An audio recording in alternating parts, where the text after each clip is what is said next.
آقا علیہ الصلوۃ والسلام عظیم شان و شوکت کے مالک، آپ کو جو دیکھتا پیشانی بلند نظر آتی، قد میانہ تھا، قامت موزوں تھی، نور جمال سے دمکتی ہوئی گہری سیاہ آنکھیں تھیں، پلکیں گھنی تھیں، جبین روشن تھی، پیشانی کشادہ تھی، دانت چمکتے تھے، بلند خمدار ناک تھی، سرمگی آنکھیں تھیں، مکمل اور رسیق کان تھے، ابرو باریک تھے، نازک ہونٹ تھے، نرم و گداز رخسار تھے،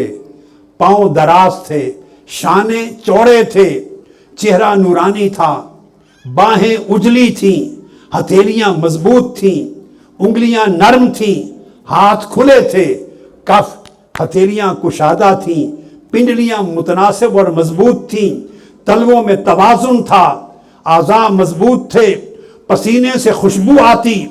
عطار کے مشک و عنبر سے بھی بہتر خوشبو آتی، جن گلیوں سے گزر جاتے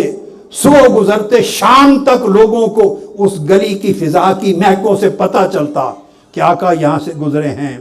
آقا علیہ الصلوۃ والسلام کا حسن یہ کہ اگر کنکریاں اٹھاتے تو وہ بھی آپ کے ہاتھ میں تسبیح کرتی، اور چھوٹے بچے جنہوں نے ابھی دودھ پینا نہیں چھوڑا، وہ دودھ پینا چھوڑنے کی عمر سے بھی پہلے حضور کے عشق میں گرفتار ہو جاتے اس عمر میں۔ اور آپ جس بچے کے سر پہ ہاتھ رکھ دیتے زمانے تک اس کے سر سے خوشبو نہ جاتی۔ قریب سے دیکھنے والے آپ کو سب سے زیادہ شیریں اور دل ربا جانتے،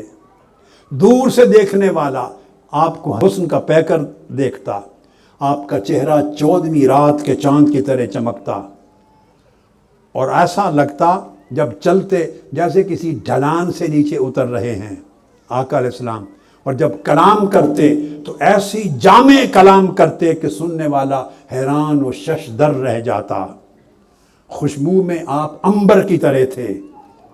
بہترین عطر کی طرح، جسم و لباس میں بڑے لطیف و نظیف تھے۔ آقا علیہ السلام ہر وقت جدھر جاتے خوشبو بکھیرتے تھے، ایسے لگتا جیسے کوئی نرم و نازک شاخ گل ہوا سے لہرا رہی ہے، ہوائیں مہک رہی ہیں۔ آقا علیہ السلام کی مہک میں ایسی تاثیر تھی کہ خوشبو فروشوں کی ساری خوشبوئیں ماند پڑ جاتی۔ عورتیں اور قبیلے کے لوگ آقا کے پسینے کو لے جاتے اور مدتوں تک بطور خوشبو عطر کے استعمال کرتے۔